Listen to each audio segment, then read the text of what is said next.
दमोह से ये जो खबर आई है सामने, यह आपको चौंका देगी।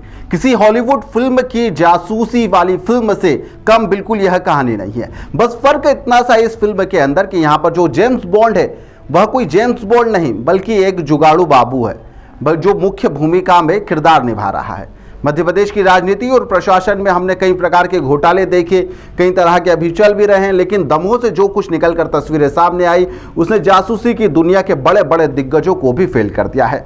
सोचिए आप, कलेक्टर साहब की जासूसी की जा रही थी। कलेक्टर दमोह के प्रताप नारायण यादव दफ्तर में एक ऐसा विभीषण उनके मौजूद था जो अपनी ही सरकार की लंका ढहाने में लगा हुआ था। जनाब कलेक्टर साहब चेंबर के अंदर, बंद कमरे के अंदर छापेमारी की प्लानिंग करते कि वहां पर प्लानिंग करना है, ये करना है, वो करना है, लेकिन यहां पर इंटरकॉम पर कान लगाकर वह पूरी बातें सुन रहा था और उसे पब्लिक कर देता, यानी कि दलालों तक पहुंचा देता। साहब की रणनीति मैदान में उतरती, उससे पहले ही दलालों की मेज पर वह बात पहुंच जाती। फिर क्या था, वहां पर फोन पहले ही कलेक्टर साहब के पास में आ जाता कि साहब ऐसा मत करिए।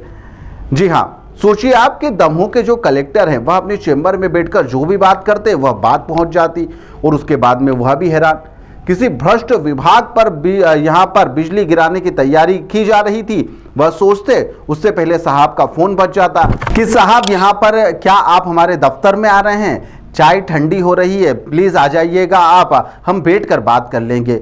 जी हां, यहाँ पर कलेक्टर साहब भी चकरा गए कि भाई अभी तो मैंने प्लानिंग ही करी, अंदर बंद कर रहे, ये तो वही बात होगी कि दूल्हा अभी घर से भी नहीं निकला और बैंड वाले जो थे वह पड़ोसियों के यहाँ पर बजाने के लिए भी पहुंच गए। जांच हुई तो यहां पर पता चलता है कि स्टोनो कक्ष का वह चतुर क्लर्क इंटरकॉम को लाइव रेडियो बनाकर कलेक्टर साहब की हर सांस की खबर बाहर बेच रहा था, यानी कि वह इसके पैसे ले रहा था।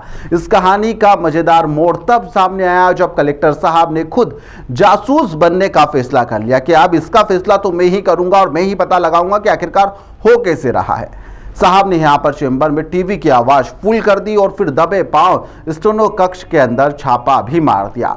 यहां पर जो नजारा देखा, जिसे देखकर वह साफ तौर पर समझ गए कि यहां पर दमोह कलेक्टर के अंदर की जो गोपनीयता थी वह कैसे भंग हो रही थी, उसकी कैसे धज्जियां उड़ाई जा रही थी।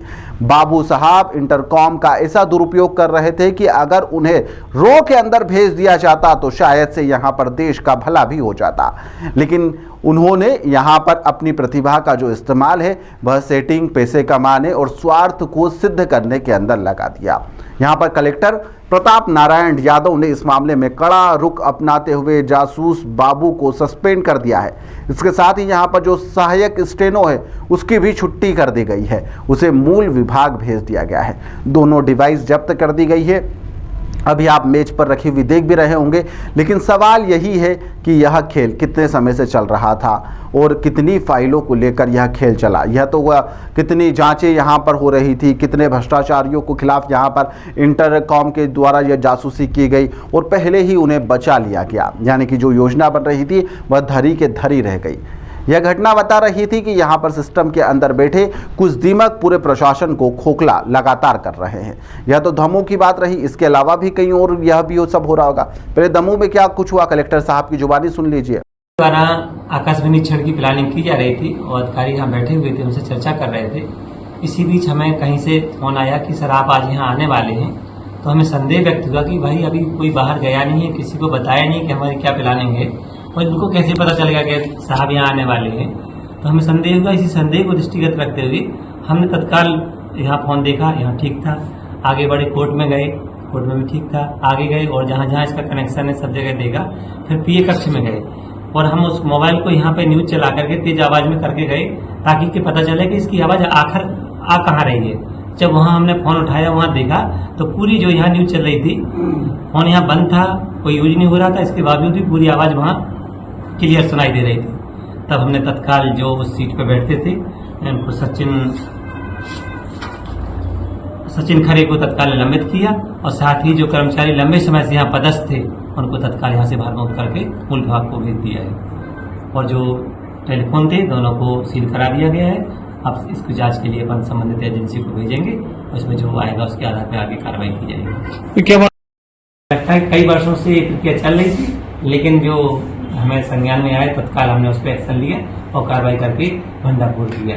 और आगे भी मैं चाहूँगा कि सभी अधिकारी सचेत रहें किस तरह के लोग घटिया हरकतें करते हैं, लोग अपने प्रशासन की दक्षता को कम करते हैं, कोई प्लान अपन गोपनीय रूप से बना रहे हैं, कहीं इंस्पेक्शन करना है, अचानक दबिश देना है, वो सब कहीं ना कहीं लीक करने का प्रयास करते हैं, जिससे हमारी प्रशासनिक दक्षता कम होती है।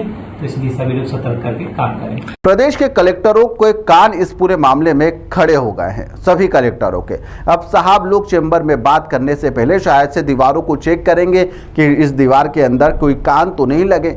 सवाल तो यह है कि जब यहाँ पर कलेक्टर ही सुरक्षित नहीं तो फिर आम जनता की जो फाइलें हैं वह गोपनीयता की, वह कैसे क्या उस पर काम होगा। मंत्री जी और यहाँ पर बड़े अधिकारी यहाँ पर सुशासन का यहाँ पर ढोल पीटते हैं, लेकिन उनकी नाक के नीचे यहाँ पर बैठा क्लर्क इंटरकॉम पिक्चर मजे ले रहा था। दमोह के कलेक्टर को सलाम है कि उन्होंने इस जासूसी का पर्दाफाश कर दिया, वरना यहाँ पर बाबू तो जो है वह कलेक्टर साहब की पर्सनल बातें भी दलालों में लगातार बेच रहा था और पता नहीं कितने लंबे समय से वह इन सब चीज़ों को कर रहा था। फिलहाल के लिए इस खबर में इतना ही। आप लोग देखते रहिए द लपेटा।